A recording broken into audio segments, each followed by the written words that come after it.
अभी तक यही हो रहा। तुम्हारे जीवन में, तुम्हारे परिवार में सुख शांति क्यों नहीं आई? इतने दिन प्रवचन सुनते सुनते हो गए, कान पक गए सुन सुन करके, दिल भर गया सुन सुन करके, आंखें बिल्कुल चक्काचौंध में एकदम चक्कर आ गई, कालापन छा गया। इनके दर्शन करते करते, शास्त्र पढ़ते पढ़ते शास्त्र फट गए, लेकिन विषय भोगों से दिल नहीं फटा।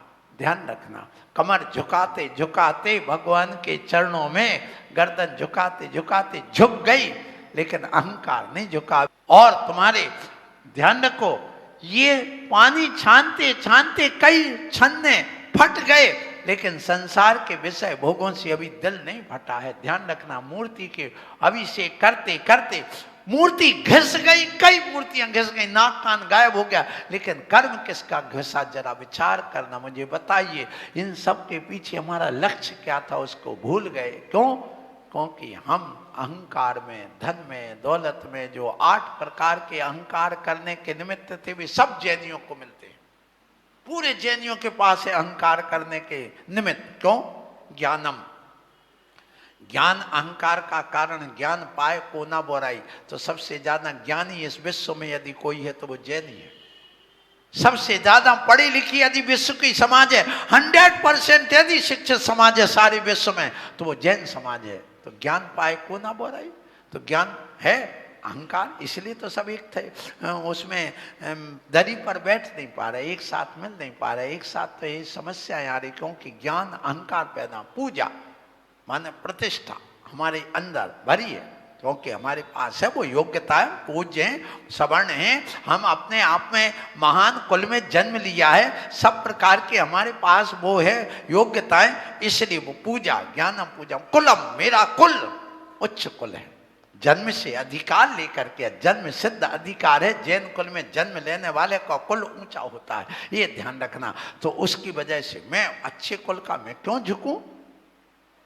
जाति, मेरे जाति पितृपक्ष मातृपक्ष को कहते हैं, और कुल पितृपक्ष को कहते हैं। हमारे दोनों पवित्र हैं, शुद्ध हैं। कोई हम शूद्र वगैरह से थोड़ी लेकर के आए हैं। यदि लेके आए हो तो तुमने अपने कुल की शुद्धि नहीं रखी, जाति की शुद्धि नहीं रखी।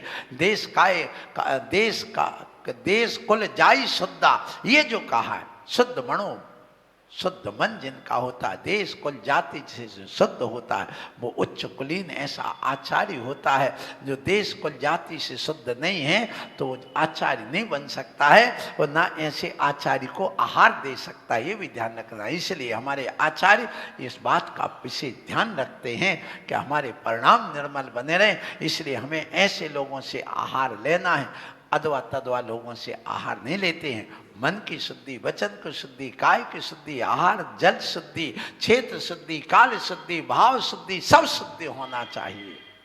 इसी का नाम 16 है। वो 16 बना के रखो। जैसे 16 साल की कन्या होती है, बड़ी सुंदर और पवित्र होती है, इसी प्रकार 16 का भोजन करने वाले का दिल, आत्मा और शरीर हमेशा 16 साल का बना पवित्र बना रहता, सुंदर बना रहता, उसमें कोई अंतर नहीं पड़ता। ध्यान रखना। इसलिए अपने उस आचरण को शुद्ध बनाओ।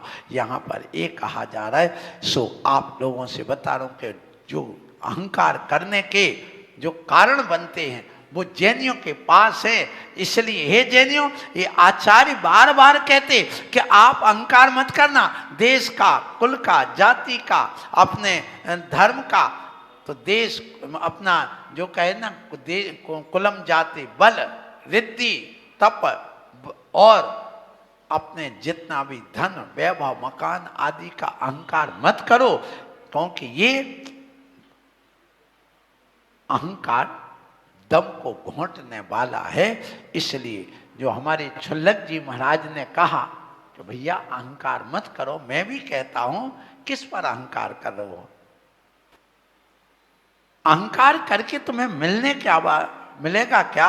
मिलने वाला क्या है? इसलिए ये जो पद प्रतिष्ठा, प्रतिस्पर्धा, कट्टरता, ऊपर उठने की बात जो भावना आती है, इन सब के कारण से आपको अहंकार पैदा होता है। दिल में ठेस लगी, अहंकार पैदा हुआ, नहीं मैं नहीं झुकूंगा। राम रावण युद्ध किस वजह से हुआ बोलो? एक अहंकार के कारण हुआ ना। रावण कहता मैं झुकूंगा नहीं, चाहे कुछ भी हो जाए, तुम भूमि गोचरी, मैं तेरे सामने झुकूं, बस युद्ध चालू। ऐसे घर में मैं क्यों झुकूं? बस जब ये बात आती है तो वहां पर अहंकार पैदा हो जाता है। पर जब अहंकार पैदा होता है तो उसकी पुष्टि के लिए क्रोध आता है, ये ध्यान रखना। और वह क्रोध आने के बाद उसके अंदर नकारात्मकता फैल जाती। इसलिए हमेशा जब नकारात्मक व्यक्ति होता है, उल्टा उल्टा सोचना, सीधा सोचने नहीं, भला सोचने नहीं, वो नकारात्मकता कहलाती है। और जब वह दूसरों को नीचे दिखाने की बात पैदा कर देता तो अहंकार पैदा हो जाता है। जहां स्वार्थ आता वहां अहंकार पैदा आ जाता है। जहां अपनी गलती ना हो फिर भी कोई कहे तुमने गलत किया तो भी अहंकार और क्रोध पैदा हो जाता है, अकड़ पैदा कर देता है। इसलिए यहाँ पर अहंकार की बात चल रही है। इससे बचने के लिए हमारे उपदेश चल रहे हैं।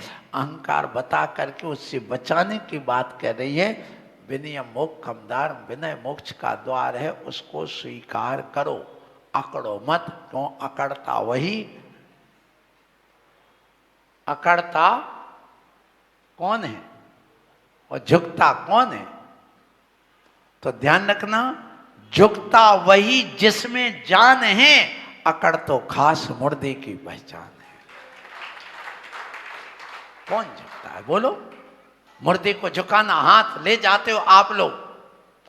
आए हैं हमारे सभी लोग, भक्त लोग बैठे हैं, सुनो मैं पूछता हूं, मुर्दे का हाथ झुकेगा क्या? एक बार जाम होकर बैठ गया, अब वो झुकने वाला नहीं। यदि तुम जिंदा रहते नहीं झुकते हो तो मुर्दे से बढ़ करके नहीं हो, तुम्हारी कीमत तो नहीं है, उससे ज्यादा नहीं है। इसलिए यदि तुम्हारे अंदर प्राण है, तुम्हारे अंदर वो परमात्मा बैठता है, तुम्हारे अंदर वो जान है, तो ध्यान रखना झुको, और झुकने से ही तुम्हारा भला होगा। बिना झुके कभी किसी का ना भला हुआ है ना होगा। इसलिए आज के इस प्रवचन में ये कहना चाहता हूं कि आप इस अहंकार से बचो। अहंकार से बचने के लिए अपनी गलती को सहज स्वीकार करो, सहज स्वीकार करो, अकड़ो मत वहां। ठीक है भैया, हम मानते हैं, भावुकता में मत आओ, जल्दबाजी में मत आओ, खुद को पहचानो मैं कौन हूँ, अपने भविष्य को कैसा बनाना है, ये सब आप जब ले जाएंगे अपने आप को, तब आपके अंदर वह परिवार में, आत्मा में सुख शांति आएगी। इसलिए आप लोग उस अहंकार से बचिए। परिवार में शांति के लिए हम थोड़ी सी आज बात और करेंगे कि देखो, आप अपने परिवार में सुख शांति चाहते कि नहीं, समृद्धि चाहते कि नहीं?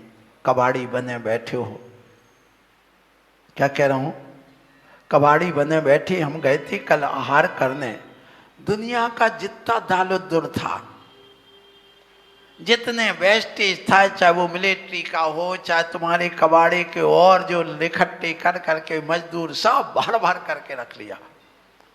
फिर भी मैं कम हूं क्या? है दुनिया का कचरा भर रखा, फिर भी अहंकार। सोचो तो, विचार करो जरा, है दुनिया का कबाड़ा कचरा दूसरों का घर का अपने घर में भर रखा है, उसके बाद भी अहंकार। तो किस बात का कर रहे हो ये अहंकार? सोचना, विचार करना। अब अहंकार को कम करके अपने घर में आत्मीयता लाओ, प्रेम लाओ, अपनत्व लाओ। उसके लिए आप क्या कर सकते? ध्यान रखो, घर की सुख शांति और समृद्धि के लिए ही ये मार्ग बताया जा रहा है। सबसे पहले ध्यान रखो, आप लोगों से कहा जाता है सुबह से उठो, सब एक सामूहिक अपना इकट्ठा होकर के एक दूसरे से स्नान आदि करा करके व्यवस्थित करके सामूहिक मंदिर आइए। बस एक व्यक्ति को घर में छोड़ के आओ कि कोई चोर डाकू ना घुस जाए। क्योंकि आज यहाँ खाली किया, मालूम है वो रेकी करते रहते हैं, लोग कि कौन के घर में कौन कब जाता है, कहाँ आता है, कब आता है, कब जाता है, बेटी कब आ रही है, कब जा रही है। तुम अपनी रेकी नहीं कर पाती, तुम्हें अपने मोहल्ला पड़ोस का पता नहीं कि कौन रह रहा, हमारे घर में कौन रह रहा, बेटी कब आ रही, कब जा रही, यही पता ही नहीं चलता। और उनको सारी दुनिया पता रहती कि तुम्हारी बेटी कब आ रही, कहाँ जा रही, कैसे आ रही, तुम कब दुकान से आती, कितनी दुकान चलती, कितना पैसा आता है, तुम क्या लेके जाते हो। तभी तो आंख में मिर्ची झोंक करके ले जाते हैं, कुछ सुंघा करके सब सामने लूट ले जाते, तुम्हें पता ही नहीं चलता, पीछे से कुछ खींच ले जाते, तुम्हें पता ही नहीं चलता, क्योंकि तुम कोई दूसरी दुनिया में खोए रहते हो, तुम्हें पता नहीं होता, पर बाद में पश्चाताप लगता है। इसलिए सबसे पहले आप अपने घर की सुख शांति समृद्धि के लिए आप सामूहिक मंदिर आएं और यहाँ पर पूजा पाठ करें। एक पूजा पाठ सामूहिक जब अपन बैठते हैं तो उससे प्रेम उमड़ता है, ध्यान रखना।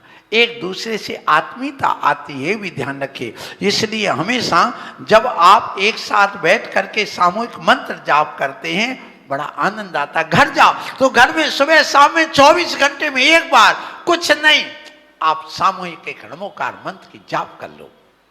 जाप नहीं कर सकते तो एक बार नमोकार मंत्र पढ़ लो, एक बार वह नमोकार मंत्र का भजन पढ़ लो, कोई बात नहीं। यदि कोई कुछ वो भी नहीं आता, जो तुम्हें आता सामूहिक बैठ करके गीत गा लो, कोई बात नहीं, चल जाएगा। लेकिन बैठ करके एक साथ करिए, मुस्कुराइए एक दूसरे को देख करके। क्या तुम एक साथ बैठ करके मुस्कुराते हो, देखते हो?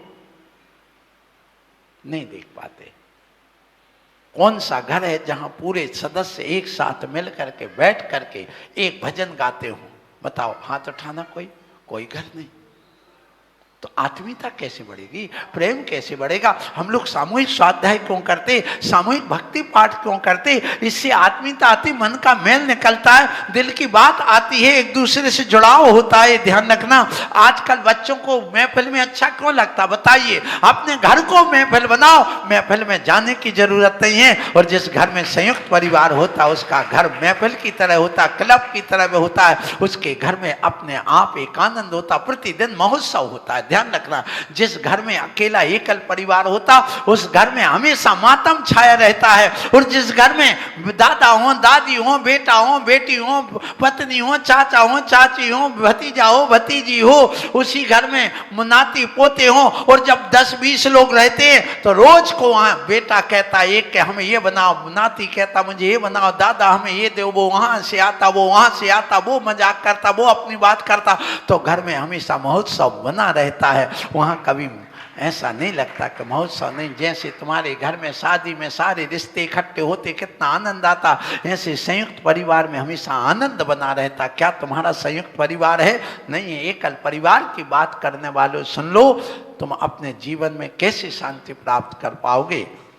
इसलिए कहा गया सामूहिक जाप करो, भक्ति करो, प्रार्थना करो, सामूहिक भोजन करो एक साथ। पहले जब हम छोटे थे तो हमने देखा है कि वहां पर एक साथ थाली लग जाती थी, वहां पर एक वो पाटा रखते थे बैठने के लिए, एक थाली रखने के लिए, सब लाइन से बैठ जाते, जैसे पंगत में बैठते ऐसे बैठ जाते। क्योंकि एक परिवार में 53 लोग थे, 53 सदस्यों का परिवार। यहाँ है कोई एक? बता दो मुझे। नहीं है। 53 लोग एक परिवार में। सोचना पड़ेगा, विचार करना पड़ेगा। आज वो परिवार कहाँ है? चक्रवर्ती जैसा वैभव चाहते हो तो चक्रवर्ती जैसे 60,000 पुत्र तो हो, तब तो तुम्हारा चक्रवर्ती का पद वो रह पाएगा, चक्रवर्ती जैसा वैभव शान और शौकत रह पाएगी। अकेले जी कैमरे लगा लेने से कुछ नहीं होता। ये कैमरे तुम्हें प्रमाण दे सकते लेकिन प्राण नहीं बचा सकते, ये ध्यान रखना। प्राण तो वो मार के चला गया, प्रमाण मिल गया। वो प्रमाण किस काम का? जब प्राण ही चले गए तो वो प्रमाण भी किस काम का है? इसलिए प्राण इन कैमरे से नहीं बचेंगे, प्राण बचेंगे हमारे बेटों से, बेटियों से, परिवार से, संयुक्त परिवार से। उसको साथ में रखो, साथ में रह करके चलो, ये तुमसे कहा जा रहा और कुछ नहीं। इसलिए यहाँ पर विचार करिए आप लोग आपस में, यदि बैठ करके आप प्रार्थना करते, एक साथ भोजन करते हैं, आप जब बैठ जाओ आपस में, माता पिता भाई बहन एक दूसरे सब बैठ करके भोजन करें, तो उसका आनंद ही अलग होता है। ध्यान रखो। तो अपने घर में वो सामूहिक भोजन करोगे, तुम्हारे घर में सुख शांति अखंडता बनी रहेगी, इसमें कोई संदेह नहीं। इसके बाद आपको एक दो चीज और बताऊंगा कि आप अपने मुख्य द्वार पर हमेशा सफाई रखिए। मुख्य द्वार पर हमेशा एक सिंदूर से एक स्वस्तिक बनाइए। यदि तुम्हें घर में सुख शांति समृद्धि चाहिए, और क्या तुम्हारे घर के सामने वो सिंदूर से क्या स्वस्तिक बना है? क्या चंदन से तुम्हारे घर के सामने स्वस्तिक बना है? कई घरों में चले जाओ 786 मिलेगा, वो कुछ लिखा रहेगा, लेकिन तुम्हारे घर में क्या, तुम्हारे घर में क्या ध्वजा लगी है? मैं पूछता हूं, प्रत्येक जैनी के घर में एक ध्वजा होना चाहिए। भले तुम एक जोड़ी कपड़े कम बनवाना, लेकिन साल में 3 बार अपनी ध्वजा बदलिए और घर में ध्वजा लगाइए। यदि तुम्हारे घर में 1 हाथ ऊंची ध्वजा है, तुम्हारे घर की जो छत बनी, उस छत की जो बाउंड्री बनी, उससे कम से कम 1 हाथ ऊंची ध्वजा होगी, तो तुम्हारे घर में बड़ी सुख शांति होगी।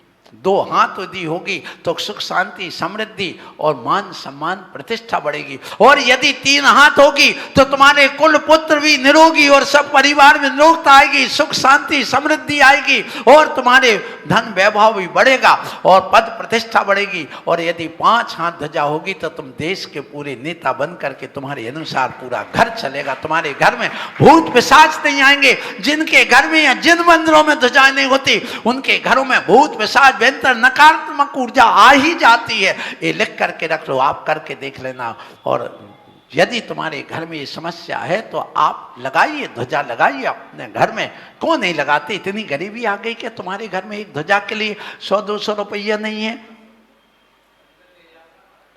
इसलिए अरे बंदर कितनी फाड़े, फाड़ने दो, कोई बात नहीं, फाड़ो, उसमें थोड़ी सी करंट लगा दो, उसमें लोहे के पाइप लगा के करंट लगा दो, फिर फाड़ के मुझे बता देना। जो आते ना झटका करंट लगा दो एक बार, फिर छू करके बता दे, घर में आना बंद हो जाएगा। तुम तो फाड़ने की बात करते हो।